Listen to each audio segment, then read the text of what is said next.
मधुबन के बाबा, मधुबन के बाबा मुरली वाले, आपका क्या कहना, आपका क्या कहना। मधुबन के बाबा मुरली वाले, आपका क्या कहना, आपका क्या कहना। लाखों दिलों के आप उजाले, आपका क्या कहना, आपका क्या कहना। मधुबन के बाबा मुरली वाले, आपका क्या कहना, आपका क्या कहना।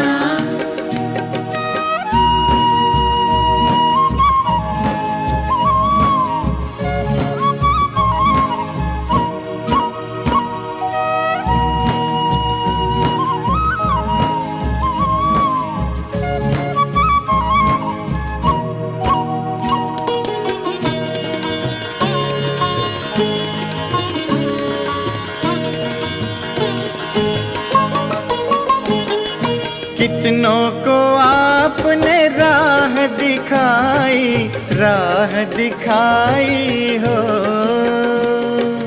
राह दिखाई हो। कितनों की आपने बिगड़ी बनाई, बिगड़ी बनाई हो, बिगड़ी बनाई हो। सबसे अनोखे, सबसे अनोखे, सबसे निराले, आपका क्या कहना, आपका क्या कहना।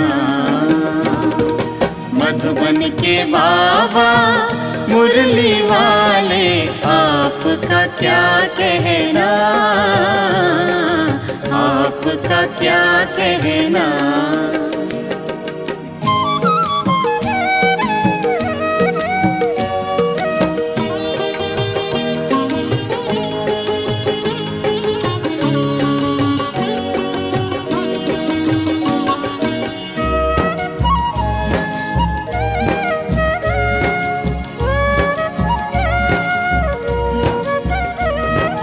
आप हैं हम सबके भाग्य विधाता, भाग्य विधाता हो,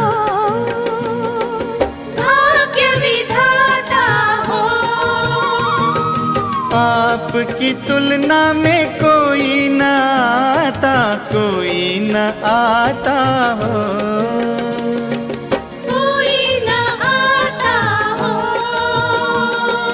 माटी को सोना, माटी को सोना कर देने वाले, आपका क्या कहना, आपका क्या कहना। मधुबन के बाबा मुरली वाले, आपका क्या कहना, आपका क्या कहना।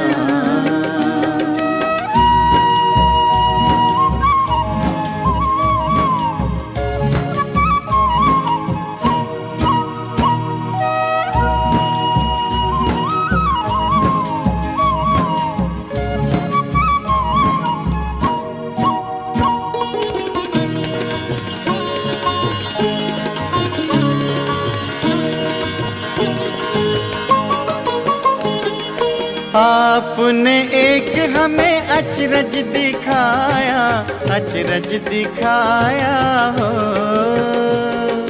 अचरज दिखाया हो।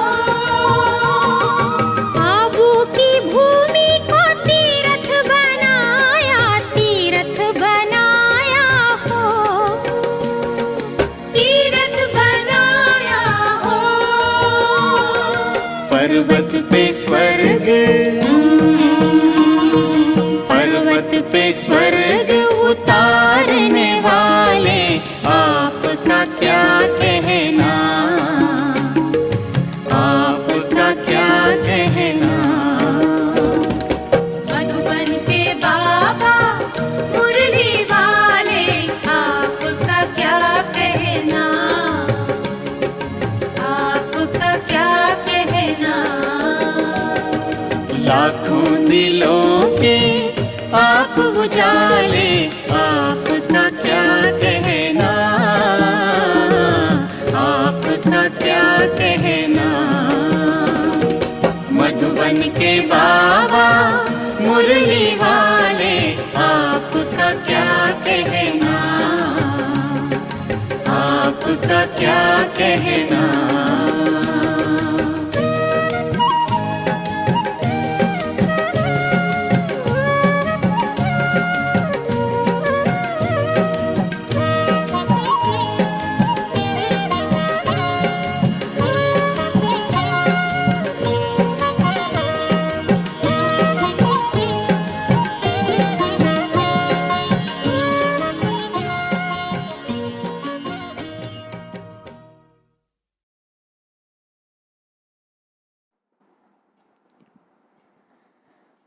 ओम शांति।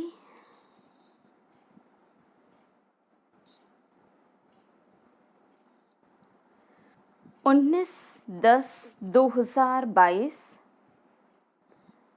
बाबा के महावाक्य हैं। मीठे बच्चे, बाप आए हैं तुम्हें सब घुटकों से छुड़ाने। तुम अभी इस शोक वाटिका से अशोक वाटिका में चलते हो, इस विषय वैतरणी नदी से पार जाते हो।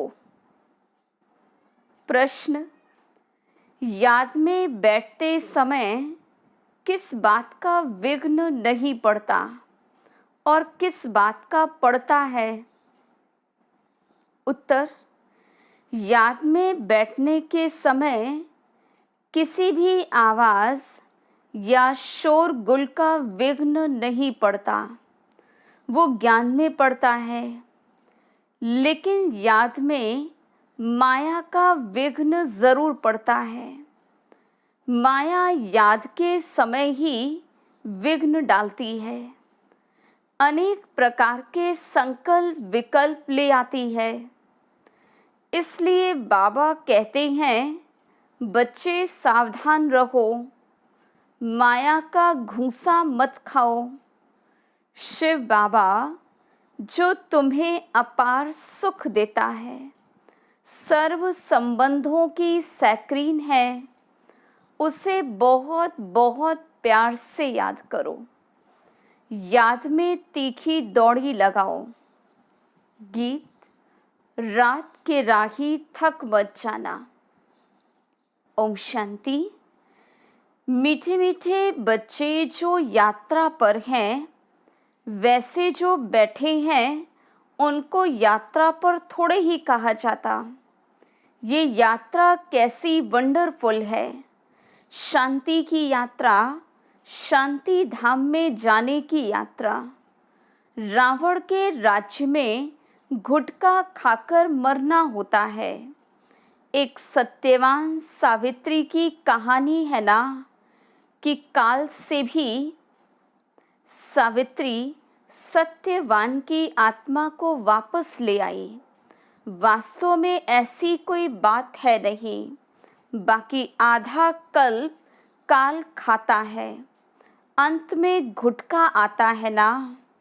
रावण जिसको वर्ष वर्ष जलाते रहते हैं, वो हमारा दुश्मन है। ये नहीं जानते।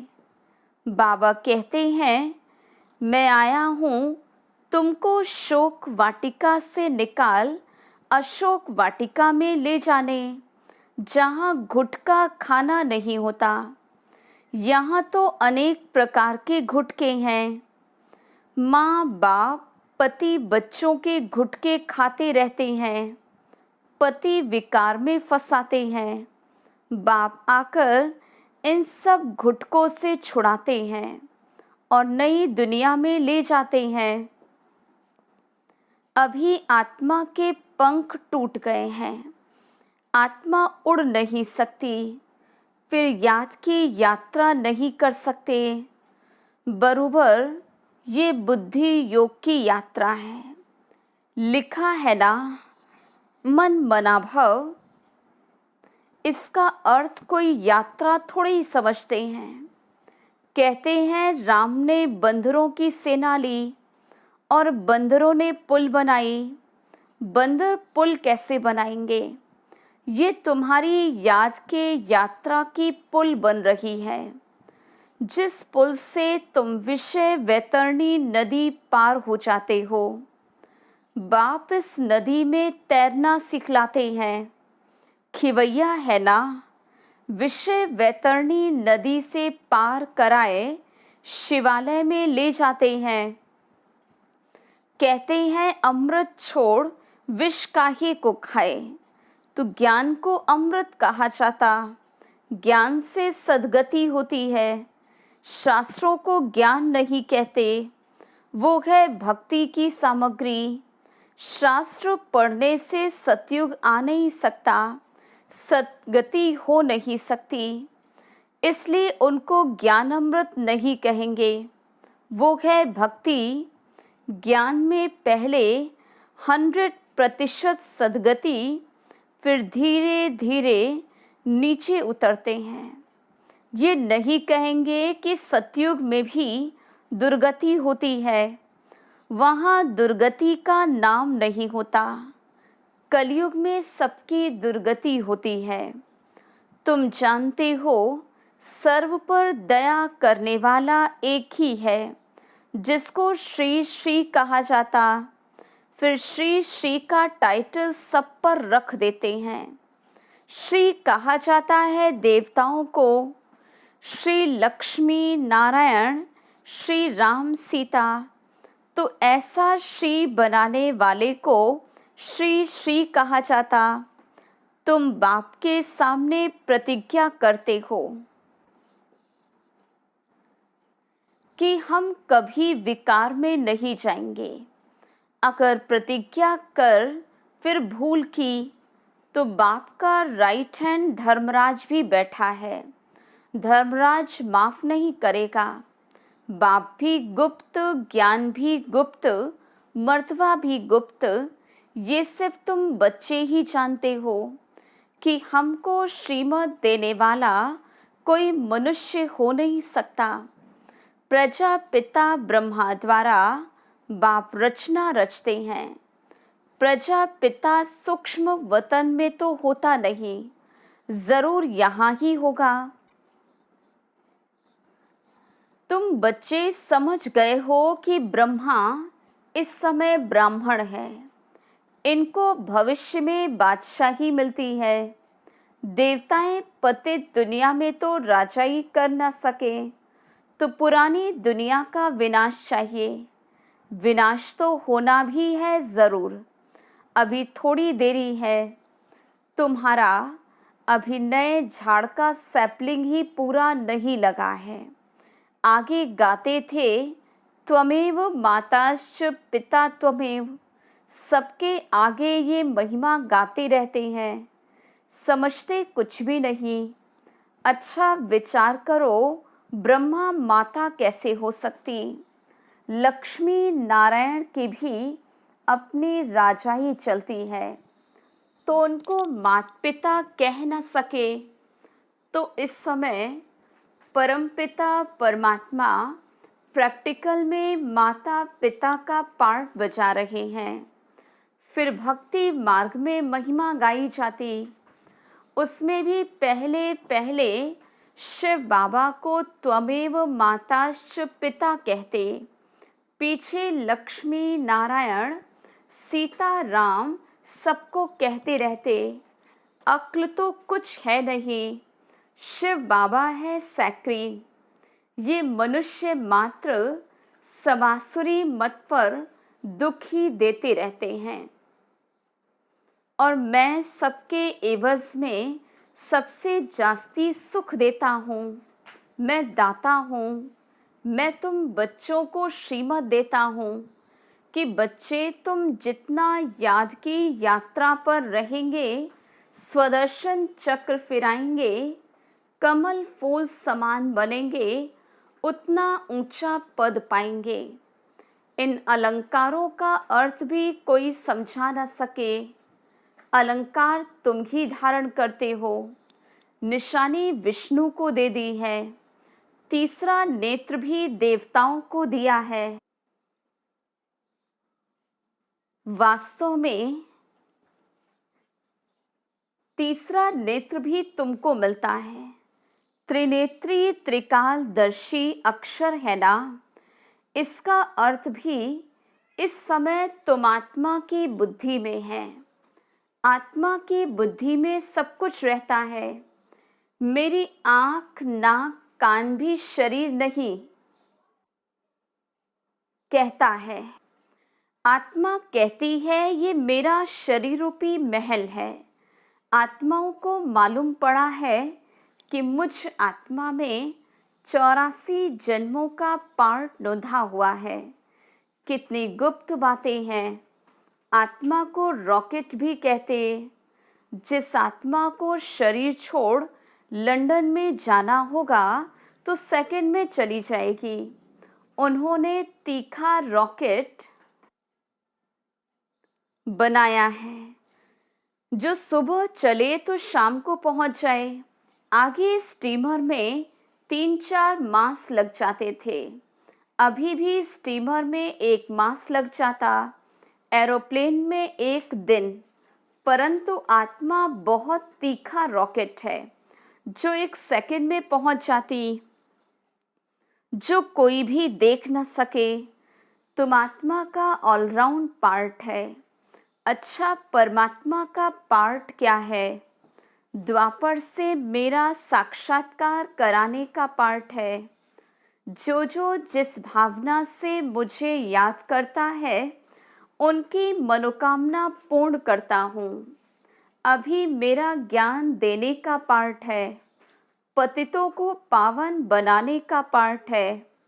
तुमको मास्टर नॉलेजफुल गॉड के बच्चे मास्टर गॉड बनाता हूँ।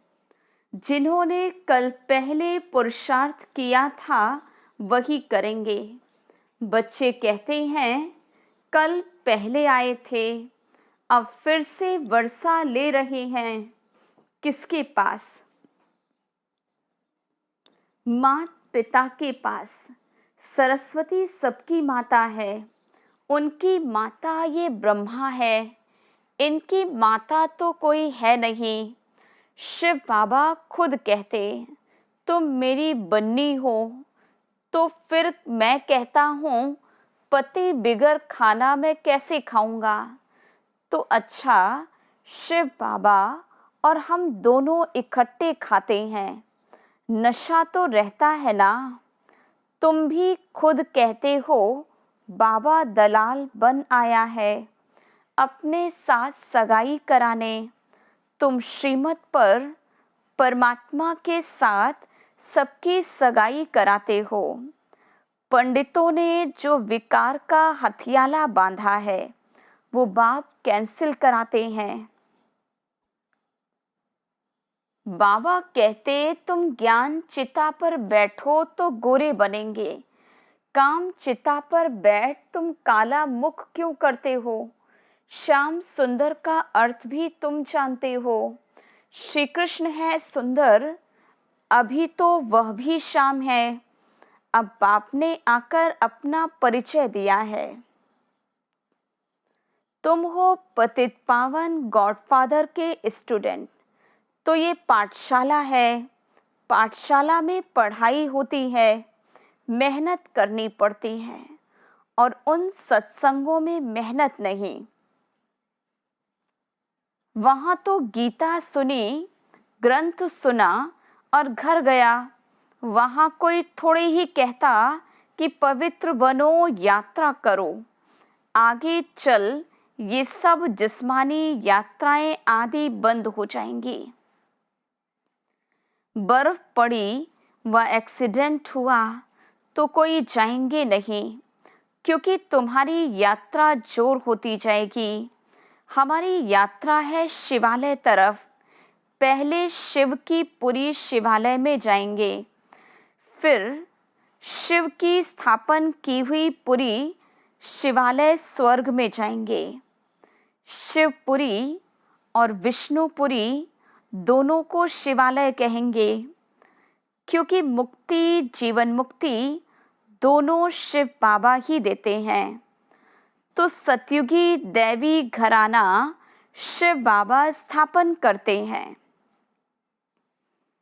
अच्छा, याद में आवाज का विघ्न नहीं पड़ सकता, ज्ञान सुनने में शोर का विघ्न पड़ेगा। मनुष्य तो कहते शांति करो, नहीं तो याद में विघ्न पड़ेगा, परंतु योग में आवाज का विघ्न नहीं पड़ता। विघ्न डालती है माया। बच्चों के साथ माया की युद्ध है। बच्चों को युद्ध के मैदान में हार नहीं खानी चाहिए। माया तो घूंसा लगाती रहती है। माया ने नाक पर घूंसा लगाया तो ये गिरा, फिर खड़े हुए, फिर नाक पर लगाया तो ये गिरा।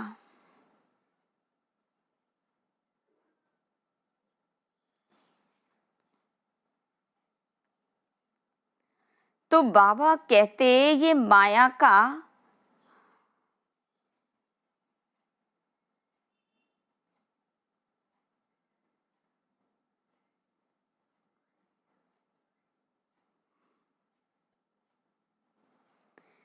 काम क्रोध का घूंसा है। इसमें तुम्हें बहुत बहुत सावधान रहना है, घूंसे नहीं खाने हैं। अच्छा, मीठे मीठे सिकिलधे बच्चों प्रति माता पिता बाप दादा का याद, प्यार और गुड मॉर्निंग। रूहानी बाप की रूहानी बच्चों को नमस्ते। हम रूहानी बच्चों की रूहानी बाप दादा को याद, प्यार, गुड मॉर्निंग और नमस्ते। धारणा के लिए मुख्य सार। पहली पॉइंट, ज्ञान के सब अलंकारों को धारण कर स्वदर्शन चक्रधारी, त्रिनेत्री, त्रिकालदर्शी अर्थात मास्टर गॉड बनना है। दूसरी पॉइंट, बाप के राइट हैंड धर्मराज को स्मृति में रख कोई भी विकर्म नहीं करने हैं। पावन बनने की प्रतिज्ञा करके विकार में नहीं जाना है। वरदान,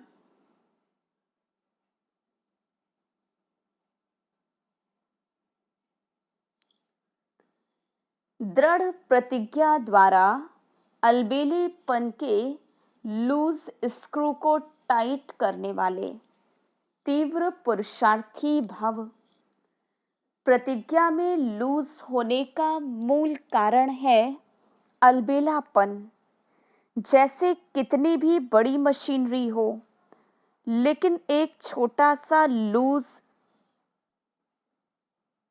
स्क्रू हो जाता तो सारी मशीन को बेकार कर देता। वैसे प्रतिज्ञा को पूरा करने के लिए प्लान बहुत अच्छे बनाते हो, पुरुषार्थ भी करते हो, लेकिन पुरुषार्थ व प्लान को कमज़ोर करने का स्क्रू एक ही है, अलबेलापन। वो नए नए रूप में आता है। इसी लूज स्क्रू को टाइट करो। मुझे बाप समान बनना ही है। इसी दृढ़ संकल्प से तीव्र पुरुषार्थी बन जाएंगे। स्लोगन: बेहद की वैराग्य वृत्ति ही समय की समीपता का फाउंडेशन है। मातेश्वरी जी के अनमोल महावाक्य। अभी तो ये सारी दुनिया जानती है कि परमात्मा एक है। उसी परमात्मा को कोई शक्ति मानते हैं, कोई कुदरत कहते हैं, मतलब तो कोई ना कोई रूप में ज़रूर मानते हैं। तो जिस वस्तु को मानते हैं अवश्य वो कोई वस्तु होगी, तब तो उनके ऊपर नाम पड़े हैं। परंतु उस एक वस्तु के बारे में इस दुनिया में जितने भी मनुष्य हैं उतनी मतें हैं, परंतु चीज़ फिर भी एक ही है। उनमें मुख्य 4 मतें सुनाते हैं। कोई कहता है ईश्वर सर्वत्र है, कोई कहता है ब्रह्म ही ईश्वर है, कहते हैं सर्वत्र ब्रह्म ही ब्रह्म है। कोई कहता है ईश्वर सत्यम माया मिथ्यम, कोई कहता ईश्वर है ही नहीं, कुदरत ही कुदरत, तो फिर ईश्वर को ही नहीं मानते। अब ये हैं इतनी मतें। वो तो समझते जगत प्रकृति है, बाकी कुछ है नहीं। अब देखो जगत को मानते हैं, परंतु जिस परमात्मा ने जगत रचा उस जगत के मालिक को नहीं मानते। दुनिया में जितने अनेक मनुष्य हैं उन्हों की इतनी मतें। आखरीन भी इन सभी मतों का फैसला स्वयं परमात्मा आकर करता है। इस सारे जगत का निर्णय परमात्मा आकर करता है। अथवा जो सर्वोत्तम शक्तिवान होगा वही अपनी रचना का निर्णय विस्तार पूर्वक समझाएगा। वही हमें रचता का भी परिचय देते हैं, फिर अपनी रचना का भी परिचय देते हैं। कई मनुष्य ऐसे प्रश्न पूछते हैं, हमको क्या साबिती है कि हम आत्मा हैं? अब इस पर समझाया जाता है, जब हम कहते हैं अहम आत्मा, उस परमात्मा की संतान हैं। अब ये है अपने आप से पूछने की बातें। हम जो सारा दिन मैं कहता रहता हूँ, वो कौन सी पावर है? अब ये है अपने आप से पूछने की बात।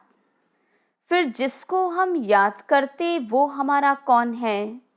जब कोई को याद किया जाता है तो ज़रूर हम आत्माओं को उन्हों द्वारा कुछ चाहिए।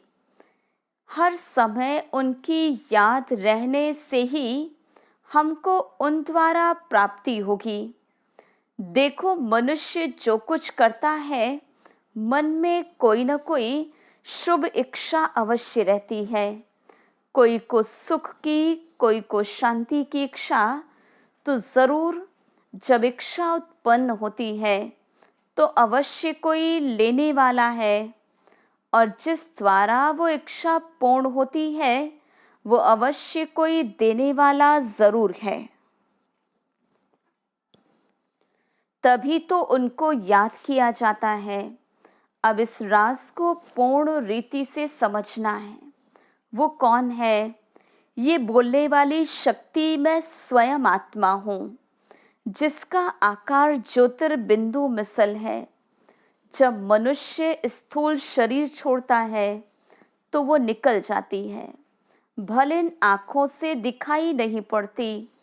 अब इनसे सिद्ध है कि इनका स्थूल आकार नहीं है, परंतु मनुष्य महसूस करते हैं कि आत्मा निकल गई, तो हम उनको आत्मा ही कहेंगे जो आत्मा ज्योतिर्स्वरूप है, तो अवश्य उस आत्मा को पैदा करने वाला परमात्मा भी उनके ही रूप मुआफिक होगा। जो जैसा होगा उनकी पैदाइश भी वैसी होगी। फिर हम आत्माएं उस परमात्मा को क्यों कहते कि वो हम सर्वात्माओं से परम हैं? क्योंकि उनके ऊपर कोई भी माया का लेप छेप नहीं। बाकी सब आत्माओं के ऊपर माया का लेप छेप अवश्य लगता है, क्योंकि हम जन्म मरण के चक्र में आती हैं। अब ये है आत्मा और परमात्मा में फर्क। अच्छा, ओम।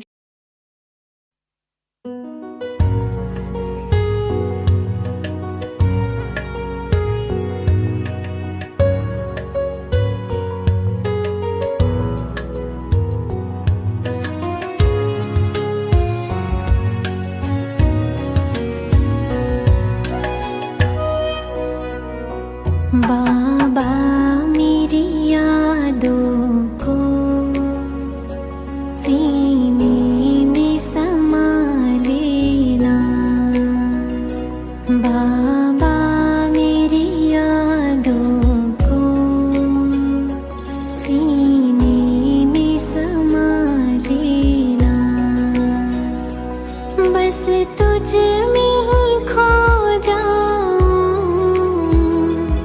यूं गले से लगा लेना। बाबा मेरी यादों को सीने में समा लेना।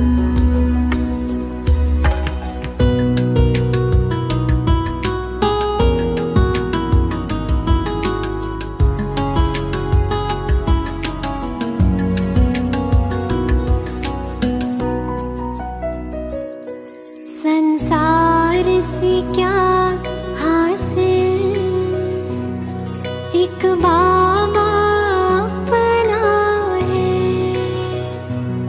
संसार से क्या हासिल, एक बाबा अपना है। तेरा बन के ही रहना मेरे दिल का ये सपना है। जीवन के पग पग में मेरे संग तो सदा चलना। बाबा मेरी यादों को सीने में समा लेना।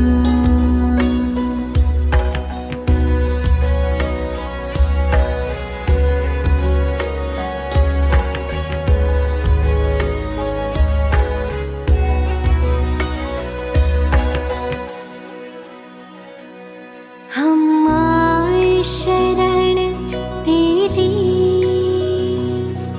भरने अपनी झोली। हम आए शरण तेरी, भरने अपनी झोली। जीवन मीठा करती तेरी दृष्टि और टोली। सबसे अनुपम अनुभव तुझे अपना बना लेना। बाबा मेरी यादों को सीने में समा लेना। बस तुझ में